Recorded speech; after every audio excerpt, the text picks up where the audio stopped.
안녕하세요. 책과 함께입니다. 오늘은 퓨처 셀프 파트 세 번째 서론 부분을 함께 살펴보고자 합니다. 애플의 스티브 잡스가 1983년 당시에 펩시콜라의 CEO였던 존 스컬리를 영입할 때 도전했던 그 유명한 말이 있습니다. 남은 인생을 설탕물이나 팔며 보내고 싶습니까? 아니면 나와 함께 세상을 바꿔보겠습니까? 참으로 이렇게 도전적이고 멋진 말이라고 볼 수 있죠. 근데 잡스는 이로부터 몇 년 뒤에 그 신경질적이고 거친 태도 때문에 자기가 만든 회사에서 쫓겨나게 됩니다. 그냥 뭐 회사에서 쫓겨났네 이렇게 쉽게 이야기할 수 없는 게 그 회사를요 그냥 세운 게 아닙니다. 자기의 젊음을 바쳤고 또 물질도 다 쏟아부었고 또 시간을 바치고 심지어 영혼까지 갈아 넣어서 세운 회사입니다. 그냥 자기 자신이라고 볼 수 있죠. 그냥 이렇게 죽으라고 하는 것과 똑같습니다. 그런데 그는 애플사만 바라보며 울지 않았습니다. 그 후에 그는 쫓겨난 11년 동안 겸손과 리더십을 배우고 세상을 혁신하고 바꿀 수 있는 기술을 연마하게 됩니다. 그러니까 세상을 바꾸고자 하는 그 마음을 잊지 않은 거죠. 바로 그 마음이 잡스를 다시 열정으로 이끌었다고 하는 것입니다. 그러니까 쫓겨나 있는 동안 아무것도 하지 않은 것이 아니라 그는 픽사 스튜디오에 투자해서 디즈니와 손잡고 최초의 메이저 영화인 우리가 뭐 잘 알고 있는 토이스토리의 제작을 돕기도 하죠. 그 후에 몬스터 주식회사, 바로 이걸 통해서 그는 엄청난 수익을 거두게 되죠. 그러니까 그는 애플로 재계약이 전부터 억만장자가 이미 다시 돼 있었다고 하는 것입니다. 그리고 다시 애플사로 들어오게 되는데 다양한 지혜와 경험을 통해서 건방졌던 그는 많이 부드러워졌죠. 그렇지만 여전히 예전의 열정과 이 천재성 그리고 이 소중한 비전, 자기를 계속 이끌어 주었던 그 비전은 그대로였습니다. 바로 세상을 바꾸고자 하는 비전이었죠. 근데 1997년에 막상 회사로 이렇게 복귀해 보니까 애플사는 이미 파산 위기에 몰린 그런 상황이었죠. 그 전년도에 애플사는 4분기 매출이 30%나 폭락하게 되었고 주가는 사상 최악으로 떨어진 상태였습니다. 그래서 특단의 조치가 필요했는데 살펴보니까 당시에 그 애플의 제품군이 비슷한 제품이 너무나도 많다라고 하는 것입니다. 심지어 어떤 것은 제품은 한 가지인데 비슷하게 만들어 가지고 10여 가지 이상으로 다양한 버전으로 다양하게 내놓은 거죠. 이게 잡스가 볼 때에 소비자가 헷갈릴 만한 제품을 너무 많이 생산했다고 하는 것입니다. 그래서 즉시 항목에 70%까지 줄이고 직원 규모도 8,000명에서 5,000명으로 삭감하게 됩니다. 그래서 스티브 잡스가 이때 이런 이야기를 합니다. 하지 말아야 할 일을 결정하는 일이 해야 할 일을 결정하는 것만큼 중요하다. 다시 한번요. 하지 말아야 할 일을 결정하는 일이 해야 할 일을 결정하는 것만큼 중요하다. 이는 회사에도 적용되고 제품에도 적용된다. 그러니까 이 잡스의 전략은요, 단순한 것입니다. 그러니까 몇몇 제품에 집중해서 품질을 극적으로 개선하고 혁신적인 제품을 만드는 거죠. 그러니까 가지치기 하자라고 하는 것입니다. 필요 없는 것들 다 가지치기를 해야지 진짜 좋은 열매를 맺어갈 수가 있다고 하는 거죠. 결국에 파산 직전의 회사를 그 다음에 3억 900만 달러 흑자로 바꿔놓게 됩니다. 이게 가능했던 이유는 미래 애플사가 나아가야 될 그런 목적들 그리고 그 목적을 향해 나아가는 방향성이 스티브 잡스한테는 분명히 보여졌다고 하는 거죠. 그리고 무엇보다 리더인 잡스 자신의 흔들리지 않은 신념과 용기 있고 일관성 있게 나아가는 그 묵직한 근성, 그 무엇보다도 본질에 충실한 것입니다. 그 본질이 무엇이었냐면 더 적게 하지만 더 좋게, 양보다 질에 초점을 맞춘 거죠. 단순히 상품을 많이 판매해서 생존하는 것이 아니고 그의 비전 여러분 알죠? 세상을 바꾸기 위해서 바로 거기에 초점을 맞췄다는 것입니다. 스티븐 잡스의 이야기를 통해서 우리가 깨닫게 되는 것은 미래에 대한 나의 확고한 목표 혹은 목표를 이룬 나겠죠. 이걸 현실처럼 실제로 바라볼 수 있다면 현재 내가 어떤 일을 해야 될지 또 어떤 결정을 하고 어디를 향해 나아가야 될지 방향성을 알게 되고 또 이런 것들은 자동적으로 현재 나로 하여금 열정을 갖게 한다고 하는 것입니다. 여러분, 미래 여러분들은 5년 후, 10년 후에 어떤 모습으로 되어 있기를 원하십니까? 미래의 나 자신이 현재 나 자신에게 지금 무엇을 말하고 있습니까? 아직 여러분의 인생 드라마는 종료되지 않았습니다. 2막이 있고 또 3막이 있습니다. 실패했다라고 여러분 포기하지 마시고 또 실수했다라고 해가지고 너무 낙담도 하지 마시고 다시 용기를 얻어서 뭐 겨우 일어날지라도 심지어 기어가더라도 조금이라도 앞으로 나아가 보십시오. 여러분의 그런 몸부림은 여러분의 인생 가운데 반드시 적절한 선물로 되돌아오게 될 것입니다. 저는 여러분의 삶이 행복했으면 좋겠습니다. 책과 함께였습니다. 네, 안녕하세요. 책과 함께입니다. 오늘은 퓨처 셀프 세 번째 파트인 미래의 내가 되는 7단계 중에 첫 번째 단계인 현실에 맞는 목표를 명확하게 세워라 라는 내용을 살펴보겠습니다. 여기서 현실에 맞는 이 목표라고 하는 것은 내가 지금 처한 그 현실 속에서 해낼 수 있는 더 구체적인 목표를 이야기하죠. 실현 가능한 목표를 이야기합니다. 그리고 명확하게라고 하는 것은 구체적으로 세우라고 하는 거죠. 예를 들면 오늘 책을 읽겠다 이런 이렇게 두리뭉실한 그런 표현이 아니라 오늘 점심 식사 후에 1시간 동안 도서관에서 퓨처 셀프 세 번째 파트를 읽겠다. 구체적으로 이야기를 하라고 하는 것입니다. 우리가 현실 속에서 내가 이룰 수 있는 이런 작은 목표들을 이렇게 세우고 이루어가는 것이 중요한 것은 이것이 우리 삶 속에서 현재 내가 살아야 될 이유를 발견케 해준다고 하는 거죠. 그리고 이제 이것을 성취했을 때에 이런 작은 성취들이 또 합쳐져 가지고 결국에는 내 인생을 뒤바꿀 만한 큰 성과를 이뤄내기 때문에 그렇다고 하는 것입니다. 이 책에서는 빅터 프랭클 이야기를 합니다. 프랭클과 함께 나치의 포로 수용소에 수감된 대다수의 사람들은 대부분 초점이 없죠. 그런 눈으로 하루하루 살아갔습니다. 그래서 바로 그들에게 대안으로 프랭클은 현실적인 목표를 주죠. 그러니까 뭐 어떤 이렇게 숭고한 목표를 주는 것이 아니었어요. 뭐 종교적으로 우리가 뭐 하늘을 봐라 뭐 이런 것이 아니었고 지금 당장 내가 이룰 수 있는 어떤 구체적인 목표를 또 목적을 정하도록 도운 거죠. 바로 이런 구체적인 목표가 그들에게 삶의 의미를 주었다는 것입니다. 그리고 그 일들을 해 나가면서 현실적으로 압박해오는 그런 고통들을 견디게 해줄 수 있었다고 하는 것이죠. 아주 작은 습관의 힘이라고 하는 그 책에서도 보게 되면 커다란 목표를 세우고 한 번에 이렇게 달성하는 것이 아니다라고 이야기를 합니다.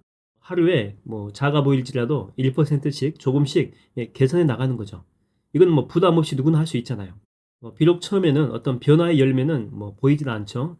아주 미미한 그 움직임 때문에 그렇습니다. 그러나 이제 시간이 흐르면서 때가 되면 그게 봉잎처럼 늘어나게 되고 나중에는 내가 꿈꾸는 그런 결과물, 그 열매라고 볼 수 있죠. 그것들을 보게 된다고 하는 것입니다. 그러니까 사람으로 하여금 행동할 수 있도록 목표를 현실성 있게 주는 것이 중요하다라고 이야기를 하죠. 또 이 책에서는 현실에 맞는 좋은 결과물을 얻기 위해서 또 한 가지를 제안을 하죠. 짐 콜린스의 그 지혜를 이끌어 가지고 옵니다. 아시다시피 짐 콜린스는 좋은 기업을 넘어 위대한 기업으로 이 책의 저자죠. 아주 유명한 책입니다. Good to Great. 뭐 콜린스가 볼 때 그 위대한 기업은 딱 보니까 목표가 이렇게 많지 않다는 것입니다. 보통 세계를 초과하지 않는다라고 하죠. 그렇게 기업체 목표가 이렇게 작게 되면 분명한 것은 당연히 종업원부터 이 간부들까지 쉽게 공유가 되겠죠. 우리 회사는 뭘 하는 기업이다 헷갈리지 않습니다. 스티브 잡스가 애플에 복귀한 뒤에 가장 먼저 한 것도 다양한 제품군을 하나로 통합하는 것이죠. 비슷한 제품이 많기 때문에 소비자가 헷갈린다라고 하는 거죠. 그래서 제품군을 줄이고 집중해서 질을 향상시킨 것입니다. 이게 바로 애플을 세계적인 기업으로 다시 올려놓았다고 하는 것이죠. 여러분, 우리 인생은요, 정원과도 같습니다. 우리는요, 이곳에 모든 식물을 다 심을 수가 없습니다. 여러분이 만약에 삼겹살을 이렇게 먹는 것이 목표라면 이곳에 뭐 상추나 깻잎, 마늘이나 양파 같은 것을 집중적으로 심어야 되겠죠. 뭐 고구마나 감자 이런 걸 심지는 않겠죠. 그러니까 우리가 현재 집중해야 될 것을 결정하는 것은 미래의 내가 어떤 삶을 살 것인지 바로 그 바람, 그 원함이 현재 내 인생에서 집중해서 뿌려야 될 씨앗을 결정한다라고 하는 것입니다. 여러분, 우리는 인생에서 이것저것 다 하면서 살 수가 없습니다. 이것저것 다 하면서 목표를 이룰 수도 없죠. 그저 잎만 무성한 열매 없는 나무가 될 뿐입니다. 여러분이 잘 생각해서 집중할 만한 목표 한 두세 가지를 세워보십시오. 그리고 그걸 잘게 나누어서 단 1%씩만이라도 해나간다는 마음으로 한 단계 한 단계 앞으로 나아가 보십시오. 단 너무 쉬운 것만 하지 않도록 하라는 거죠. 눈 감고도 할 수 있는 일이라면 자칫 잘못하게 되면 흥미를 잃어버릴 수 있기 때문에 그렇습니다. 짐 퀵은 마지막 몰입이라고 하는 책에서 이렇게 이야기합니다. 나에게 쉬운 일이 아니라 약간 어려운 일을 할 때 몰입 강도가 가장 높아져 깊이 몰입할 수가 있다.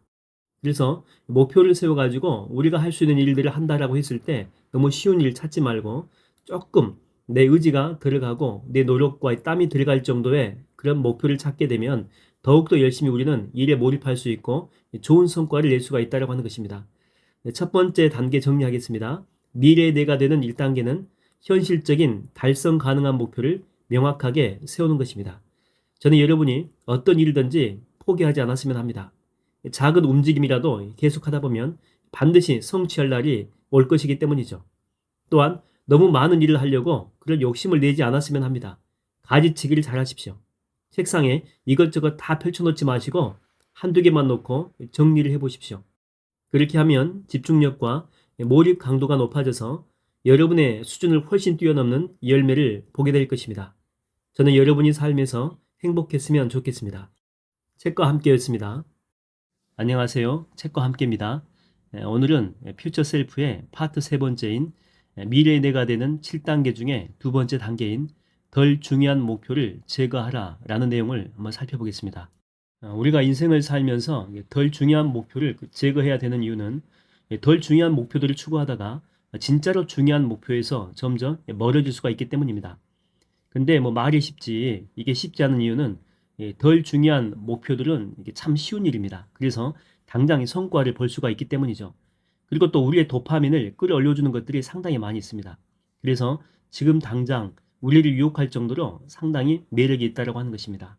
그러나 그것이 당장은 우리 눈에 이렇게 좋아 보이고 괜찮아 보일지 모르겠습니다.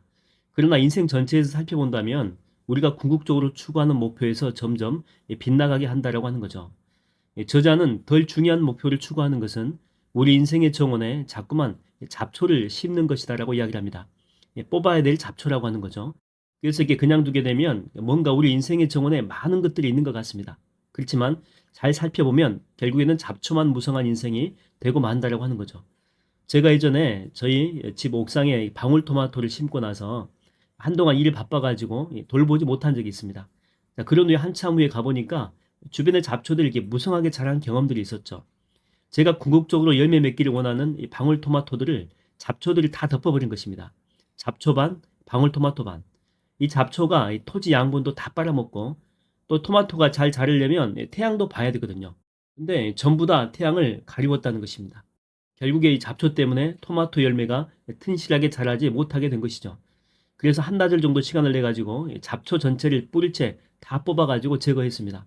그리고 며칠 더 관리해 주었더니 정말 방울토마토가 신기하게도 예쁘게 이렇게 달기 시작했고 또 이 토마토 줄기도 튼실해졌습니다. 여러분의 인생도 살펴보게 되면 잡초 같은 것들이 얼마나 많이 있습니까?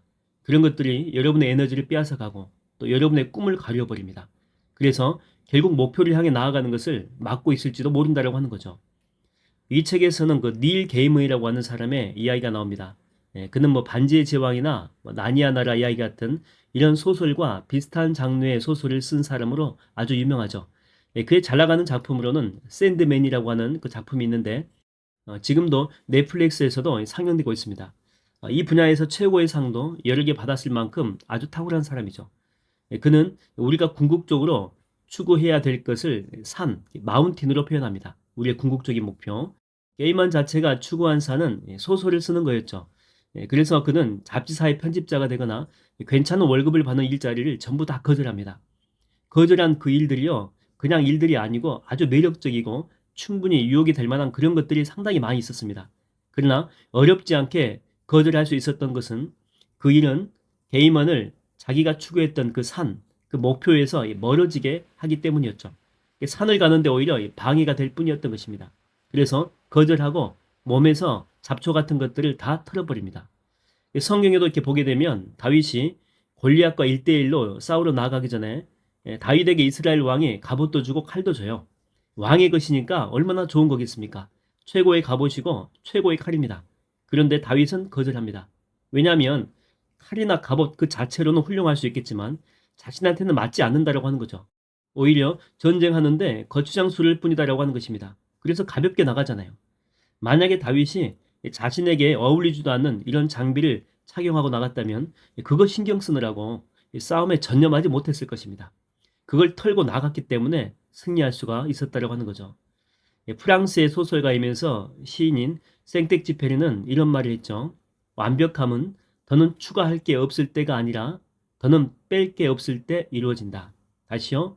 완벽함이라고 하는 것은 더는 추가할 게 없을 때가 아니라 더는 뺄 게 없을 때 이루어진다.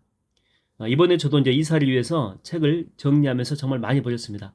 한 1000권 이상을 버린 것 같아요. 처음에는 아깝기도 하고 또 아쉽기도 했는데 일단은 다 빼고 나니까 책장이 홀가분해졌어요. 여유가 있는 거죠. 그리고 더 중요한 것은 제가 집중해서 봐야 될 책들이 어떤 것들인지 더 명확하게 보여줬다고 하는 것입니다. 빼고 버리니까 이게 보인 거죠. 바위를 이렇게 조각하는 조각가에게 어떤 사람이 물었다라고 하잖아요. 이렇게 멋지게 조각할 수 있는 비결은 무엇입니까? 그랬더니 필요 없는 부분만 깎아내면 됩니다. 그러면 작품이 나옵니다. 그렇게 말했다라고 합니다. 여행할 때 바보 같은 사람은요, 이것저것 다 싸들고 갑니다. 뭐 이사 가는 것도 아니고 짐이 엄청 많아요. 목표는 여행이거든요. 그러면 가볍게 가야지만이 이동하는 거잖아요, 계속해서. 이동도 편하고 또 가서 이것저것 둘러볼 수도 있겠죠. 근데 그 짐 싸들고 다니라고 지쳐가지고 여행의 목적은요, 온데간데 없어집니다. 빨리 집에만 가고 싶어 하죠. 여러분 줄이십시오. 그리고 버리십시오. 옷장도 이번에 좀 정리하시고 또 책도 정리하시고 살림살이도 필요한 것 외에 과감하게 버리십시오. 그러면 여러분의 삶은 더 가볍고 인생의 집중도는 향상될 것입니다. 여러분, 우리 인생의 가장 큰 문제는 일을 하지 않아서가 문제가 아닙니다. 지금 우리는 너무나도 많은 일들을 하고 있다는데 문제가 있다라고 하는 것이죠. 그 일들이 우리의 한정된 에너지, 물질, 시간 등을 흐트러지게 하고 있습니다.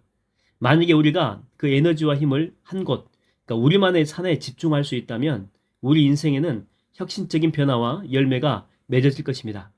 여러분의 인생 정원에서 좋은 나무가 흡수해야 될 영양분을 빼앗는 이 잡초를 제거하십시오. 그럴 때 여러분은 여러분의 그 산, 마운틴에 한 걸음 더 나아갈 것입니다. 저는 여러분이 행복했으면 좋겠습니다. 책과 함께였습니다. 안녕하세요. 책과 함께입니다. 오늘은 퓨처 셀프 파트 세 번째, 미래의 내가 되는 7단계 중에 세 번째 단계입니다. 필요에서 열망으로, 또 열망에서 알무로 나아가라. 이 내용을 살펴보겠습니다. 여기서 이렇게 필요라고 하는 것은 나에게 부족함, 이 결핍에 관심을 두는 거죠. 그러니까 필요의 단계는 생각이 결핍에 머물러 있기 때문에 낮은 단계의 감정 수준에 머물러 있다. 이렇게 생각할 수 있습니다. 이에 반해서 이제 그 다음 단계가 필요에서 열망으로 나아가는 건데 열망은 필요보다는 한 단계 더 높습니다. 그냥 부족함의 단계에 머무는 것이 아니라 그 열망을 하는 거죠. 간절히 원하는 것입니다. 또 그것을 위해서 어떤 시도도 할 수 있겠죠. 그럼에도 불구하고 여전히 이 또한 낮은 단계의 감정 수준이다라고 하는 것입니다. 근데 세 번째의 그 알매 단계라고 하는 것은 이미 내가 그것을 소유했다라고 믿는 거죠. 내가 이미 소유했다. 그리고 그렇게 생각하고 행동한다라고 하는 것입니다. 이 단계는 높은 수준의 감정 단계에 있다라고 볼 수가 있죠. 왜냐하면 미래에 내가 그걸 소유했다라고 믿을 때 다시 말하면 소유했다라고 하는 그 사실을 내가 알게 되었을 때 알매 단계죠. 현재 나는 훨씬 더 능동적으로 생각하고 또 활동하고 또 이미 가졌잖아요. 그래서 이 감정적으로도 약간의 그 흥분된 그런 마음, 고양된 상태라고 볼 수 있겠죠. 그래서 자연스럽게 기뻐하고 또 동시에 감사도 하겠죠. 그래서 현재를 풍성한 마음의 상태로 살 수 있다고 하는 것입니다. 예를 들어서 이게 세일즈를 한다라고 했을 때 회사에서 제시한 목표가 10억 실적이라고 합시다. 첫 번째 사람은 목표가 10억 실적을 올리는 것인데 이미 그 실적을 자신의 것이라고 믿는 사람입니다. 다시 말하면 미래의 내가 그 실적을 올릴 것이라고 현재 미리 안 것입니다. 아는 단계까지 생각이 나간 거죠. 자, 그 상태에서 영업을 한다라고 했을 때 그 사람의 현재 삶에서의 그 태도나 뭐 생각 또 언어 이 모든 것들 행동도 마찬가지고 모든 면에서 긍정적이고 또 어떤 문제를 만났을 때도 헤쳐나가려고 하는 그런 의지들 그러니까 모든 면에서 능동적이다라고 하는 것입니다. 반면에 반신반의하는 사람은 어떨까요? 전자보다는 모든 면에서 떨어질 수밖에 없겠죠. 당연히 이 사람은 매출 10억을 달성할 확률이 현저히 떨어질 수밖에 없겠죠. 뭐 이를 예를 들어서 다시 이야기하게 되면 어떤 회사가 나를 스카우트하러 왔다고 합시다. A 회사는 아무튼 어떻게 해서든지 나를 꼭 데려가려고 하는 그런 확고한 믿음과 그런 마음으로 왔습니다. 그러면 그 사람의 그 언어와 태도, 이 모든 것들이 저를 꼭 스카우트하기 위해서 어떤 제안도 받아들일 그런 마음의 자세로 말도 하고 또 대화도 하겠죠. 공손하기도 하고 이미 자기 회사 직원인 것처럼 정말 깍듯하고 또 예의 바르고 그렇게 저를 환대하게 되면 제가 안 갈 수가 없겠죠. 그런데 어떤 회사에서는 나 아니면 다른 사람으로 뭐 대체한다. 그런 마음으로 왔다면 자꾸만 조건을 이야기하겠죠. 그러면 제가 스스로 느낍니다. 아, 나를 떠보는구나. 내가 아니면 다른 사람이 또 있겠구나. 나를 데려가려고 하는 그런 마음이 100%가 아니구나. 그러면 제가 가겠습니까? 안 갈 확률이 훨씬 더 많겠죠. 미래의 여러분의 목표도 마찬가지입니다.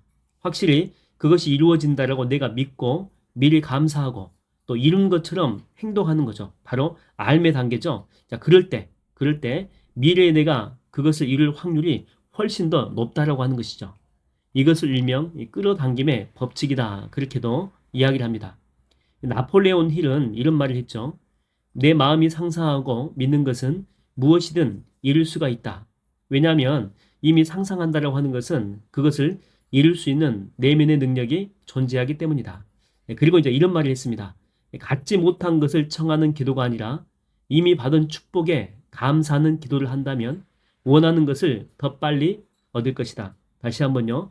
갖지 못한 것을 청하는 기도가 아니라 이미 받은 축복에 감사하는 기도를 한다면 원하는 것을 더 빨리 얻게 될 것이다.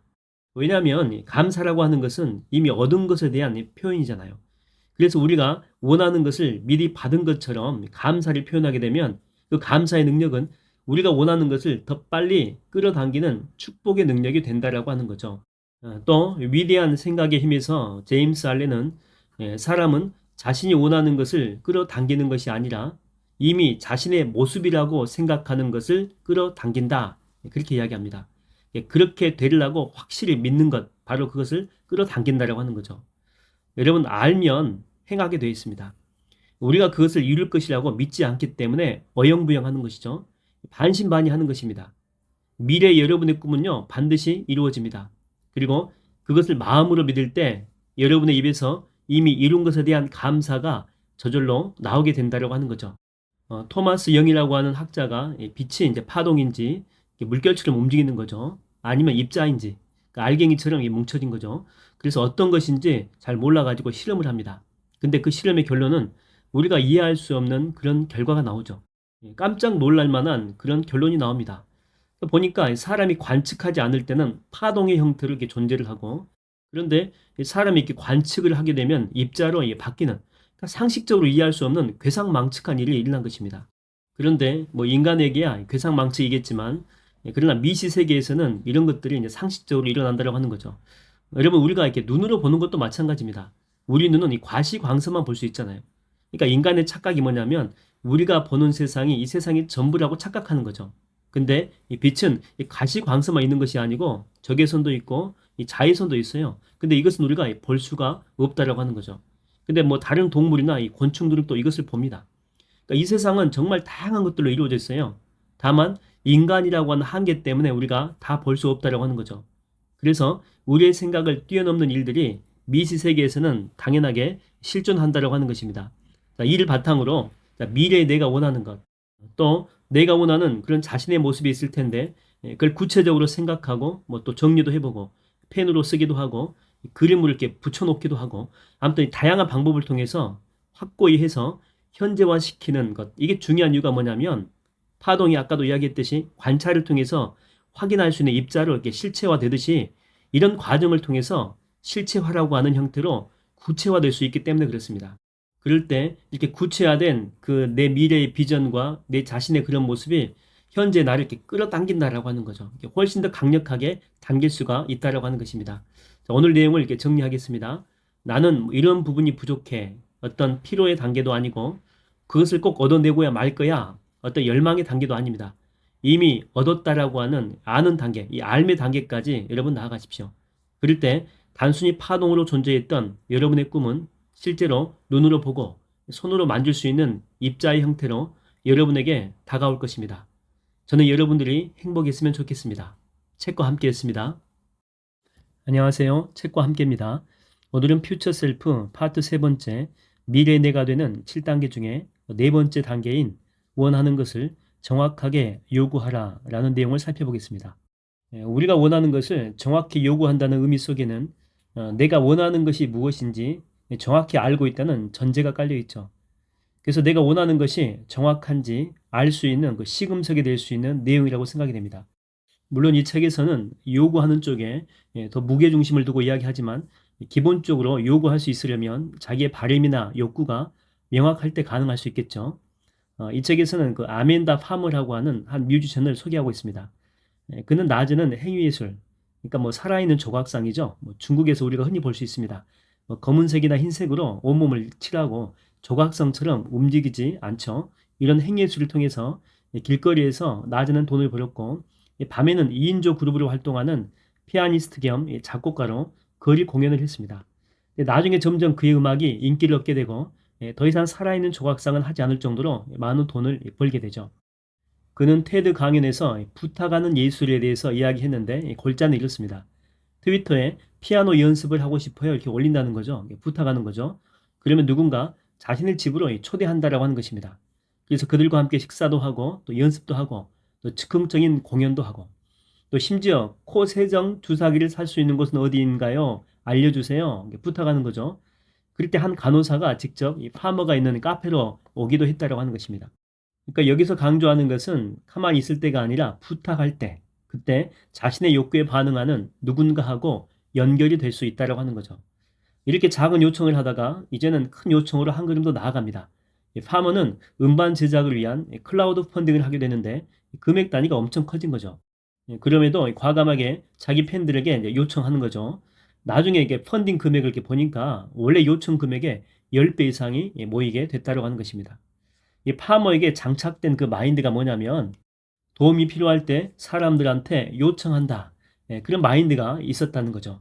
부끄러워하지 않고 요청하면 반드시 그 요청에 부응할 만한 사람을 만나게 된다는 것입니다. 비록 한 명이라도 호응한다면 그 한 명이 이제 고리가 되는 거죠. 그래서 다른 한 명을 연결시키고 또 그는 또 다른 한 명을 또 연결시키고 이러면서 요청에 반응하는 숫자가 기하급수적으로 늘어난다고 하는 것입니다. 성경에도 보게 되면 구하라 그러면 너에게 주실 것이요 찾으라 그러면 찾을 것이요 문을 두드리라 그러면 너에게 열릴 것이다 그렇게 이야기하고 있죠. 우리가 요청을 어렵게 생각할 때가 있습니다. 왜냐하면 거절당할 거라고 두려운 마음이 있기 때문에 그런 거죠. 그래서 우리가 수준 자체를 낮춰버려요. 이 정도는 거절하지 않겠지 하는 수준에서 나름대로 합의를 보는 것입니다. 나한테 원래는 이 정도 수준의 필요가 있었거든요. 근데 그 이하로 재단하는 것입니다. 여러분 요청할 때는요 스스로 재단할 필요가 없습니다. 그냥 내 필요에 따라서 요청만 하면 된다는 거죠. 응답이 될지 안 될지에 대해서는 너무 마음을 두지 말라고 하는 것입니다. 언젠가는 그 요청에 반응할 사람이 반드시 나타날 것이기 때문에 그래요. 한 남자가 있는데 그 남자가 그 미인과 결혼까지 가게 된 경위는 간단합니다. 지금의 아내들 여자한테 먼저는 데이트를 요청했을 것이고 물론 그 전에 여러 여자들한테 아마 퇴짜를 많이 받고 거절당했을 수도 있습니다. 근데 그 남자는 그 시도를 포기하지 않았고 계속했을 거예요. 그러다가 결국 지금의 아내에게서 좋다는 답변을 얻었겠죠. 그러니까 요청하지 않으면 아무런 일도 일어나지 않는다고 하는 것이죠. 그리고 데이트하다가 적정한 시기에 프로포즈를 했을 것이고 그리고 결혼하게 되었고 이 모든 것들이 그냥 저절로 이루어진 것이 아니라 요청의 결과라고 하는 것입니다. 여러분 우리 스스로의 노력만으로 내가 원하는 그런 필요들을 다 이룰 수 있다면 얼마나 좋겠습니까? 그러나 신은 스스로 모든 것을 이루도록 디자인하지 않았다고 하는 것입니다. 신은 나의 그 부족한 부분을 주변에 이렇게 흩어놓으셨습니다. 그것은 요청할 때 반응하게 되어 있고 또 내가 요구할 때 얻을 수 있도록 그렇게 만들어 놨죠. 여러분 안 될 거라고 지레 짐작으로 포기하지 마시고 또 거절당할 거라고 그래서 창피할 거라고 겁먹지도 마시고 당당하게 그러나 겸손한 마음으로 요청해 보십시오. 누군가는 당신이 무언가를 요청한 것에 대해서 대단히 정말 감사하게 생각할 것이고 그 사람 자신도 도울 수 있어서 행복해 할 것입니다. 요청은 다른 사람을 힘들게 하는 것이 절대 아닙니다. 그들 속에 이렇게 넘치는 것들이 있거든요. 그래서 흘려보내야만 하는 것들이 있는데 그걸 단지 내가 요청을 통해서 연결했을 뿐입니다. 마지막으로 이 책에서는 이렇게 요청에 대해서 강조합니다. 신에게 기도로 요청하라. 전문가에게 요청하라. 그리고 친구에게 요청하라. 누구에게든 요청하라. 그냥 요청하라. 두려워하지 말고 부끄러워하지 마라. 저는 여러분들이 행복했으면 좋겠습니다. 책과 함께했습니다. 안녕하세요. 책과 함께입니다. 오늘은 퓨처셀프 파트 세 번째 미래의 내가 되는 7단계 중에 다섯 번째 단계인 미래의 나를 자동화하고 시스템화하라 라는 내용을 살펴보겠습니다. 여기서 뭐 자동화 또 시스템화라고 하는 것을 한마디로 정리를 하게 된다면 스스로 알아서 자동으로 굴러가게 하고 나는 이제 시간과 에너지를 더 많이 확보해서 본질적인 목표, 우리가 그 전에 제시한 그런 궁극적인 목표가 있는데 바로 거기에 집중하게 하는 데 있다는 것입니다. 뭐 예를 들어서 그 내년 목표를 1,200만 원에게 투자하는 것이라고 할 때 이를 통해서 자동화 그리고 시스템화를 한번 살펴보겠습니다. 이를 자동화하기 위해서는 일단 매달 뭐 일일이든지 날짜를 정해서 100만 원씩 자동 이체를 해야 됩니다. 자동적으로 넘어갈 수 있도록. 그래서 투자 통장으로 이전될 수 있도록 먼저 해야 될 것이고, 또 이것을 이렇게 주식에 투자한다라고 이제 한정적으로 봤을 때 분산 투자 원칙을 하고, 수익은 적더라도 변동성이 적은 한 5개 우량 정도 회사를 선정해서 이 100만 원을 이렇게 분산해서 투자하는 것으로 이렇게 원칙을 정합니다. 근데 이 100만 원이 매달 자동 이체되려면 그만큼의 이제 여유가 있어야 된다고 하는 건데, 이런 여유를 막는 방해 요소가 있겠죠. 저항 요소라고도 볼 수 있습니다. 그래서 비정상적인 지출인데 이걸 줄이는 것이죠. 갑자기 예고 없이 뭐 여행을 간다든지 또 쇼핑을 한다든지 외식을 한다는 뭐 이런 것들을 우리가 볼 수 있겠죠. 굳이 하지 않아도 되는 항목들을 잘 쳐내는 그런 결단이 필요합니다. 이런 최적화의 이제 과정을 거쳐서 내 나름대로는 자동화를 시켜 놓은 것입니다. 근데 이런 자동화가 이루어졌으면 이제는 이것을 내가 하는 것이 아니고 나는 투자 통장으로 100만 원만 자동으로 입금하는 걸로 하고 나머지는 외부로 아웃소싱을 준다라고 하는 거죠. 투자 뭐 자동 프로그램도 있을 것이고 투자 전문가에게 맡기는 것입니다. 근데 외부 전문가라고 해도 내가 이미 큰 기준 틀을 이미 줬지 않습니까? 그 틀 안에서 하도록 하면 됩니다. 이걸 이제 시스템화라고 하는 것이죠. 굳이 내가 하지 않더라도 내 의도대로 되어지는 것을 이야기하는 것입니다. 이런 시스템을 만드는 과정에서 가장 중요한 것은 외부 아웃소싱이겠죠. 그래서 믿고 맡길 만한 사람을 찾는 것입니다. 그런데 이게 뭐 쉽지는 않고 여러분의 시행착오를 거칠 수밖에 없죠.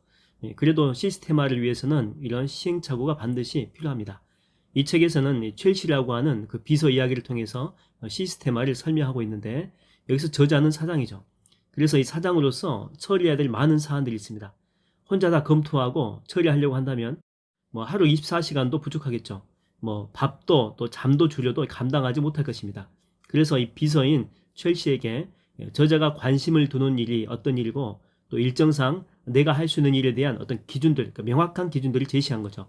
그래서 이제는 직접 받지 않아도 되는 전화나 또 어떤 방문, 또 우편 등은 알아서 전부 다 처리할 수 있도록 하고 저자가 제시한 그 기준에 부합한 내용만 보고할 수 있도록 한 거죠. 이런 시스템화를 이루는 이 궁극적인 목적이 뭐냐면 우리가 앞에서 제시한 중요한 일들이 있죠. 내가 꼭 해야만 되는 일, 궁극적인 목표라고 볼 수 있겠죠. 다른 말로는 미래의 납니다. 내가 되어 있기를 원하는 바로 그 상태를 이야기하죠. 그래서 우리 인생에서 가장 중요하다고 생각하는 본질적인 목표나 사역, 그걸 이루는데 에너지와 시간을 집중하기 위해서, 그래서 이런 시스템화가 필요하다고 하는 거죠. 선택과 집중이라고 볼 수 있습니다. 심리학자인 베리 슈워츠는 선택의 패러독스에서 많은 선택지를 가질수록, 그러니까 선택할 수 있는 항목이 많을수록이죠, 결정 피로로 이어지게 되고 결국에는 후회할 결정들을 하게 될 수밖에 없다, 이렇게 이야기합니다. 그러니까 우리에게 주어진 선택지가 한꺼번에 몰려오게 되면 집중과 전념하는 것이 어렵다는 거죠. 그래서 더 중요한 사안을 위해서는 기회 비용을 받아들이는 태도가 필요합니다. 관심도가 약한 것, 덜 중요한 것을 포기하는 거죠. 바로 그런 지혜가 필요하다는 거죠. 그런데 이런 시스템화를 우리가 만들어 놨는데 이것은 고정된 상태로 천년만년 가는 것이 아니다라고 하는 것입니다. 어떤 작은 변화 요소 하나가 우리가 만든 시스템 전체에 영향을 끼칠 수도 있다라고 하는 것이죠. 이것을 일명 나비 효과라고 합니다. 예를 들면 1995년에 엘로스톤 국립공원에 다시 늑대를 풀어놓았다고 합니다.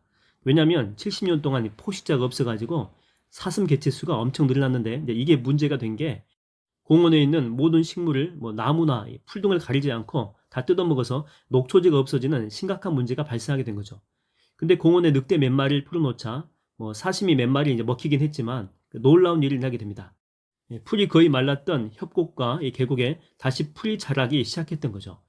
일부 지역에서는 나무의 키가 5배나 더 크게 자랍니다. 황량했던 계곡인데 다시 우거진 숲으로 빠르게 변화되는 그런 모습이 있었죠.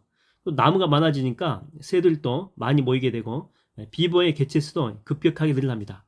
늘어난 비버들이 댐을 만들려고 나무를 쓰러뜨려서 수달, 오리, 물고기, 파충류의 서식지가 생기면서 불어나게 되고 또 열매가 풍성해지다 보니까 곰의 수도 늘어나게 됩니다. 또 이렇게 늑대가 코요테를 잡아먹어서 개체수가 늘어난 쥐와 토끼는 매나 쪽제비, 여우, 오소리에 먹잇감이 되면서 이런 종류가 또 늘어나게 되죠. 근데 무엇보다도 가장 놀라운 일은 국립공원을 흐르고 있는 강줄기의 윤곽이 더욱더 뚜렷해지고 길어졌다고 하는 거죠. 살아난 숲 덕분에 둑이 안정화되고 튼튼해지면서 물줄기가 선명해지게 된 것입니다. 그리고 중간중간에 웅덩이도 생겨나게 되죠. 그러니까 늑대가 이 생태계만 바꾼 것이 아니고 전체적인 물리적인 구조까지 바꾸었다고 하는 것입니다. 이 작은 변화가 시스템 전체에 예측할 수 없는 방식으로 큰 변화를 가져오게 된 것이죠. 이럴 때 시스템의 특징이 뭐냐면 상호 밀접하게 또 긴밀하게 연결되어 있기 때문에 하나의 변화를 주게 되면 모든 시스템 전체에 강력한 영향력으로 작용한다고 하는 것입니다. 이 늑대를 투입하기 전에 이 엘로스텐 공원의 시스템은 부정적인 시스템이었죠. 답답한 상태라고 볼 수 있습니다. 근데 늑대 하나를 투입한 거죠. 정말 작은 투입입니다. 그럼에도 이 투입자의 의도대로 아니 그 이상 더 좋은 상태로 되돌릴 수 있었다고 하는 거죠. 우리가 어떤 시스템을 만들고 그걸 만들어서 놔둔다라고 해도 계속 긍정적으로 흘러갈 수는 없습니다. 아무리 좋은 시스템도 금방 쓸모 없어질 수가 있죠. 왜냐하면 내가 성장하고 발전하면서 목표와 상황도 환경도 달라지기 때문입니다. 제가 처음에 이게 투자 이야기를 했죠. 100만 원씩 계속 투자한다라고 했습니다. 그러면 1년이 지나면 1200만 원, 수익률이 이제 좋다면 1300, 1400도 될 수 있겠죠. 자, 그러면 이제는 여유 자금이 1300에서 1400이 생긴 겁니다. 그 전에는 내 월급에서 아껴가지고 100만 원씩 조달했다면 이제는 순수한 투자 여유금이 1200만 원이 생긴 거죠. 그러면 이걸 가지고 다른 투자 시스템을 생각해 볼 수가 있겠죠. 기존에는 이 보수적이고 안정적인 투자 포트폴리오만 구성했는데 이제는 한두 개 정도는 공격적인 투자처를 포함시킬 수 있다고 하는 거죠. 그러니까 기존 시스템에 늑대와 같은 다른 요소를 투입하는 것입니다. 이럴 때 시스템 전체가 역동성 있게 돌아갈 수가 있겠죠. 그 전에는 내 투자 시스템 전체가 안정추기형 스타일이었다면 이제는 투자금의 한 10% 정도를 고위험금에 투자해서 모험을 해볼 수가 있을 것입니다. 그런데 이때는 주식만 보는 것이 아니라 다른 투자처를 살펴볼 수가 있거든요. 뭐 부동산도 볼 수도 있고 또 채권, 국채, 원유, 금 등 그리고 심지어 외국으로까지 눈을 돌릴 수도 있습니다. 또 무역도 생각해 볼 수 있겠죠. 어디든 투자할 수 있다라고 하는 생각이 투자의 범위를 이처럼 광범위하게 확장할 수 있도록 했다라고 하는 것입니다. 이렇게 작은 변화 요소 하나가 투자 전체 생태계에 큰 변화를 몰고 올 수 있다라고 하는 것입니다. 정리하겠습니다. 여러분이 스스로 다 하려고 하지 마십시오. 자동화 그리고 내가 관여하지 않아도 내 의도대로 흘러갈 수 있도록 시스템화로 구조화시키십시오. 그리고 한번 만들어진 시스템이라고 해도 방치하지는 마십시오. 나도 모르는 사이에 늑대를 풀기 전에 엘로스톤 국립공원처럼 어느 순간 투자 생태계가 엉망이 되어 있을 수 있습니다. 아니면 100만 원 투자한 것처럼 1년 후에 보게 되면 경직된 투자 성향이 될 수도 있다는 것이죠. 지금 여러분의 시스템은 어떠합니까? 여러분의 일상의 시스템은 어떠합니까? 또 여러분의 투자 시스템은 어떠합니까? 계속 그대로 방치하시겠습니까? 어떤 변화가 필요하지 않습니까? 변화라고 한다라고 해서 너무 크게 생각하지 마십시오. 어떤 작은 변화죠. 작은 움직임입니다. 그것만으로도 충분합니다. 어떤 분은 일상의 변화를 위해서 일어나서 이불 개기를 했다고 합니다. 정말 작은 변화죠. 근데 그게 나비 효과를 이어서 삶을 크게 변화시켰다고 합니다. 어떤 분은 항상 책상 정리를 했고 또 어떤 분은 미소 짓기, 또 어떤 분은 밝은 옷 입기, 어떤 사람은 선행 베풀기. 이렇듯 비록 작은 변화이지만 이게 인생 전체의 변화를 초래할 정도로 엄청난 효과가 있었다고 하는 것입니다. 저는 여러분이 행복했으면 좋겠습니다. 책과 함께했습니다. 안녕하세요. 책과 함께입니다. 오늘은 퓨처 셀프 파트 세 번째인 미래의 내가 되는 7단계 중에 6번째 단계인 미래의 나의 일정을 관리하라 라는 내용을 살펴보겠습니다. 미래에 대한 자신의 일정 관리는 한마디로 시간에 대한 주도권이 자신한테 있게 하라 이제 그런 의미를 가지고 있습니다. 주도권을 다른 사람이나 또 급한 일에 빼앗기게 되면 자신이 원하는 그런 미래의 모습이 있는데 그런 모습으로 다가가기가 힘들다라고 하는 거죠. 뭐 당연하겠죠. 미래에 내가 원하는 모습에 관련된 일에 시간을 많이 투자하면 투자할수록 내가 꿈꾸었던 그런 사람으로 빚어가게 될 것이고 그렇지 않으면 그 모습에서 어긋날 수밖에 없습니다. 이 책에서는 시간에 대해서 이야기할 때에 아인슈타인의 시간과 뉴턴의 시간을 이야기합니다. 첫 번째로 시간은 내가 통제 가능하며 얼마든지 중요한 일을 위해서 시간을 낼 수 있다라고 하는 거죠. 곧 시간의 통제자가 내가 될 수 있다라고 하는 것입니다. 이것을 아인슈타인의 시간이라고 합니다. 또 반대로 시간이라고 하는 것은 내가 통제할 수 없는 나의 외부에 있는 어떤 것이며 항상 부족함을 느끼게 되고 또 쫓기고 긴박감을 갖게 된다라고 하는 이야기인데, 이것은 뉴턴식의 시간이라고 합니다. 대다수의 많은 사람들은 그 뉴턴식의 이런 시간의 사고방식을 가지고 있다라고 하죠. 중요하지 않은 일을 하면서 내가 통제할 수 없는 이런 시간 개념으로 하루하루를 살아간다라고 합니다. 결국에 이런 사람은 늘 급한 일로 이렇게 쫓기게 되지만 목표를 향해서는 한 걸음도 나아갈 수가 없게 되겠죠. 시간이라고 하는 덫에 빠져가지고 시간에 얽매이게 됩니다. 반면에 저자는 시간의 주도권과 통제력을 얼마든지 우리 스스로 만들어낼 수 있다고 이야기합니다. 일단 미래의 내가 되는 중요한 목표를 생각하고 그걸 이루기 위해서 시간을 만들고 또 시간을 내고 얼마든지 시간을 들이면서 우리는 목적지를 향해서 나아갈 수 있다고 합니다. 그러니까 궁극의 목표에 집중하게 되면 이것을 이룰 수 있도록 우리가 얼마든지 시간을 통제할 수 있다고 하는 거죠. 현재와 미래의 시간을 나의 것으로 얼마든지 만들어낼 수 있다고 하는 것입니다. 여러분, 파도하고 싸우다가 목적지를 잃어버려서는 안 됩니다. 심지어 큰 파도가 몰려올지라도 우리는 나침판을 놓쳐서는 안 되죠. 그래야지만이 비록 더딜지라도 목적지를 향해서 우리는 한 걸음 한 걸음 나아갈 수 있습니다. 시간이 없다, 늘 바쁘다, 이렇게 말하는 습관을 가진 사람들의 공통적인 특징은 이미 목적지를 상실하고 눈앞에 있는 작은 파도와 씨름하는 사람이라고 하는 것입니다. 여러분, 언제까지 시간에 쫓기기만 하면서 사시겠습니까? 언제까지 급한 일만 처리하면서 시간을 때우시며 사시겠습니까? 일단은 여러분의 일의 스위치를 한번 끄십시오. 그리고 시간을 내어서 내가 지금 어디를 향해 나아가고 있는지 자신의 일을 한번 점검해 보십시오. 여러분의 잃어버린 나침판을 다시 찾으십시오. 혹시 손에 쥐고 있었다면 그것을 다시 바라보십시오. 그리고 목적지를 향해 비록 더딜지라도 이제는 결단하고 그쪽을 향해 나아가십시오. 반드시 여러분이 꿈꾸는 미래의 나를 발견하게 될 것입니다. 저는 여러분이 행복했으면 좋겠습니다. 책과 함께였습니다. 안녕하세요. 책과 함께입니다.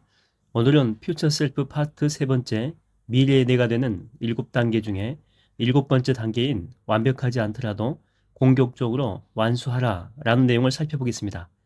그러니까 이 말은 100% 완벽하지 않더라도 일단 일을 마무리하고 결과물을 세상에 제출하라, 그런 의미를 가지고 있죠. 그 린치핀이라고 하는 책에서 세스 고딘은 세상에 내보내다라는 개념을 소개합니다. 이 개념은 스티브 잡스의 진정한 예술가는 작품을 일단 끝내고 세상에 내보낸다라는 이 말에서 따온 것이라고 하죠. 다시 말하면 우리가 일을 하는 목적은 그 일을 끝내는 데 있다라고 하는 것입니다. 그래서 시간이 되면 프로젝트가 완벽하게 끝나지 않더라도 세상에 내보내야 한다는 거죠. 이 말을 고딘은 이렇게 이야기합니다. 세상에 던져버려라.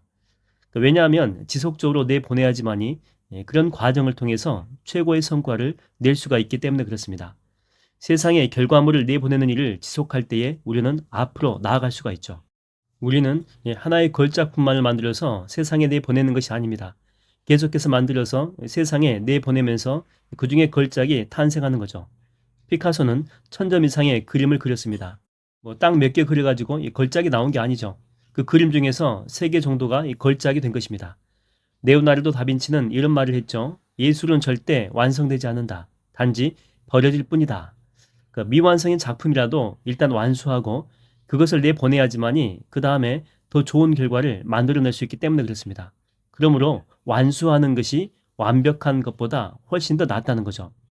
아무리 우리가 현재 똑똑하고 기가 막힌 아이디어를 가진 사람이라고 해도 미래의 내가 현재의 나를 이렇게 보게 되면 그저 그 모든 것들이 조약돌 하나에 불과할 것입니다. 그러니까 미래의 내가 볼 때는 완벽하지 않고 제한적이고 부족한 부분이 훨씬 더 많다는 것입니다. 그러므로 이제 우리에게 필요한 태도는 현재에서 미래가 볼 때에도 완벽한 작품을 만들어낸다, 그런 마음을 버리고 그저 베타 버전을 만든다는 마음으로 행해야지만이 자유로운 시도를 많이 할 수가 있다고 하는 것입니다. 이 책에서는 이 파킨슨의 법칙을 이야기를 하고 있죠. 첫 번째 파킨슨의 법칙은 어떤 일이든 주어진 시간을 다 써야 끝난다. 예를 들면 출판사에서 이 원고를 한 달 안에 써주세요 하면 이 원고를 마치는 시간은 한 달이 걸립니다. 그런데 3일 안에 써주세요. 뭐 똑같은 원고인데 그렇게 하면 그렇게 생각을 한다는 거죠. 3일이라고 하는 그런 생각. 그리고 3일 안에 도전하게 되고 어떻게든 3일 안에 완수할 수 있다라고 하는 것입니다. 그래서 우리가 어떤 일을 할 때에 더 효율적으로 하기 위해서는 마감 시간을 정해 놓는 것이 훨씬 더 낫다라고 하는 거죠. 두 번째 법칙은 80%의 법칙입니다. 댄 설리본이라고 하는 사람은 이런 말을 했죠. 80% 하려고 할 때는 결과를 얻어낼 수 있지만 100% 하려고 하면 여전히 고민만 하게 된다. 그러니까 완벽주의는 미루는 태도를 낳게 된다는 것입니다. 그러니까 완벽하게 하려고 하다 보니까 고민이 많고 생각이 많은 거죠. 그래서 결국에는 세상에 내보내지 못하게 되는 것입니다. 시간이 흐르면요, 기술은 발전하게 됩니다. 그러므로 완벽이라고 하는 것은 내 생각일 뿐이지 있을 수 없다라고 하는 거죠. 따라서 완벽하게 하는 것보다 일단 많이 하는 것이 훨씬 더 낫습니다. 그저 완수한다는 태도로 삶의 방식을 바꾸고 100%가 아니라 80% 정도로 일을 추진하게 되면 현재 내가 할 수 있는 일들이 상당히 많다는 것입니다. 그 많은 일 가운데 반드시 걸작품은 나오게 되어 있습니다. 누구나 일은 시작할 수 있습니다. 그러나 시작한 일을 끝내는 사람은 드물죠. 더 멀리 갈수록 경쟁은 줄어들게 되어 있습니다. 대부분의 사람들은 덜 중요한 목표에 굴복해서 오래전에 포기했기 때문에 그렇습니다. 여러분 포기하지 마십시오. 계속해서 도전하고 또 추진하고 진행하십시오. 그리고 완벽하지 않더라도 어설프더라도 여러분의 작품을 일단 세상에 내보내십시오. 반드시 여러분의 손에서 최고의 작품이 나올 것입니다. 저는 여러분이 행복했으면 좋겠습니다. 책과 함께였습니다.